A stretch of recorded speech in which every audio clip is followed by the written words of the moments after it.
5억 이하 소규모 상속에서 꼭 짚어야 할 세금 포인트. 안녕하세요. DH 세금연구소 이동호 세무사입니다. 상담을 하다 보면 부모님 재산이 5억도 안 되는데 상속세는 신경 안 써도 되죠? 라는 질문을 정말 많이 듣습니다.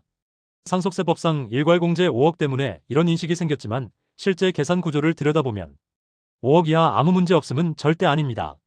사전증여, 빚, 장례비용, 부동산, 주식 구성에 따라 세금 이슈의 방향이 완전히 달라질 수 있고 상속세보다 취득세, 양도세, 채무 부담이 더 중요한 경우도 많습니다. 오늘은 5억 이하 소규모 상속에서 꼭 체크해야 할 4가지 포인트를 정리해드리겠습니다. 1. 5억 이하라 상속세 없다는 말의 진짜 의미부터 정리하기. 많이 알려진 말이 상속재산 5억 이하면 상속세 없다 입니다. 여기서 말하는 5억은 상속세 및 증여세법상 일괄공제 5억 또는 기초공제인적공제 합계를 기준으로 한 표현이라 현실에서는 조금 더 복잡합니다. 첫째, 상속재산평가액이 5억이라도 사전증여재산 10년치가 합산되면 과세표준이 5억을 넘을 수 있습니다. 둘째, 부채, 장례비, 공과금 등은 상속재산에서 차감되지만 빚이 정리되기 전이면 실제 순재산이 얼마인지 헷갈리기 쉽습니다. 셋째, 상속세는 안 나와도 양도소득세 절세 목적으로 신고 자체가 필요한 경우가 있고 신고를 안 하면 나중에 가산세조사 리스크로 이어질 수 있습니다. 즉, 5억 이하라 상속세는 없을 가능성이 크다 정도로 이해하고 실제 계산은 한번 확인해보는 게 안전합니다. 2. 사전증여보험금 해외 재산 등 숨어있는 상속재산 합산 여부 체크. 소규모 상속에서 놓치기 쉬운 부분이 바로 합산 대상 재산입니다. 부모님 명의 부동산과 예금만 보고 34억 정도라고 생각해도 생전에 자녀에게 준 증여재산, 피상속인 사망으로 수령하는 사망보험금 중 상속재산에 포함되는 부분, 해외에 있는 예금, 주식, 부동산 등이 있으면 세법상 상속재산 가액은 훨씬 커질 수 있습니다. 특히 예전에 집 사라고 1억 보태준 것, 사업할 때 도와준 자금 등이 증여로 판단되면 상속세 과세 가액에 다시 더해질 수 있습니다. 금액 자체가 작아 상속세는 없을 수 있지만 증여세, 해외 재산 신고 의무 등 다른 리스크가 생기기도 합니다. 따라서 5억 이하 상속이라도 피상속인 명의 재산 최근 10년 자금 이동증여 이력을 함께 보는 것이 중요합니다.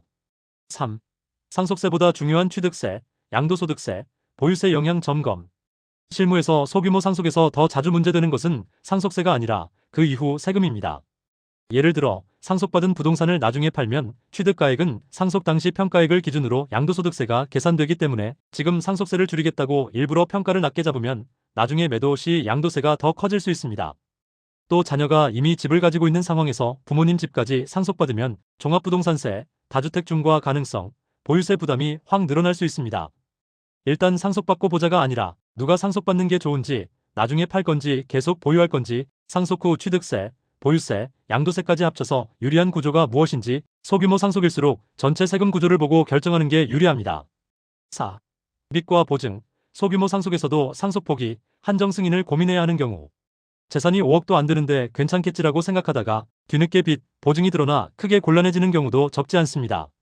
부모님 명의 카드 대금, 사업상 채무, 보증 채무 등은 처음에는 잘 보이지 않다가 사망 후 몇 달이나 몇 년이 지나서 소송, 독촉으로 나타나는 경우가 많습니다. 상속은 민법상 재산뿐 아니라 채무도 함께 승계되는 구조이기 때문에 소규모 상속이라고 해서 안심할 수는 없습니다. 사망 시점 기준으로 재산보다 빚이 더 많거나 향후 손해배상 보증 이행 가능성이 큰 상황이라면 애초에 상속 포기, 한정 승인을 검토했어야 할 수도 있습니다. 이미 법원 기한 통상 3개월이 지나간 상황이라면 선택지가 줄어들기 때문에 소규모 상속일수록 재산 많지 않으니 괜찮겠지가 아니라 빚과 보증부터 먼저 확인하는 습관이 필요합니다. 5억 이하 소규모 상속이라고 해서 세금과 무관한 것은 아닙니다. 상속세가 실제로 부과되지 않는 경우가 많더라도 사전증여, 보험금, 해외 재산 합산, 빚과 보증, 상속 후 취득세, 양도세, 보유세까지 함께 보지 않으면 나중에 더 큰 부담이 될 수 있습니다. 특히 소규모 상속은 법적으로는 세금이 거의 없지만 설계를 잘못하면 손해보는 구조가 되기 쉬운 구간입니다. 우리 가족의 상속이 정말로 세금 채무 리스크에서 안전한지 상속 구조와 사전증여, 부동산, 금융자산 구성을 한번 점검해보고 싶다면 미리 전문가와 상의하는 것을 권해드립니다. DH 세금연구소에서는 5억 전후 소규모 상속 케이스도 상속세, 취득세, 양도세, 빚까지 함께 보는 방식으로 검토하고 있으니 구체적인 상황을 알려주시면 가장 현실적인 방향을 함께 찾아드리겠습니다. 감사합니다. 지금까지 DH 세금연구소 이동호 세무사였습니다.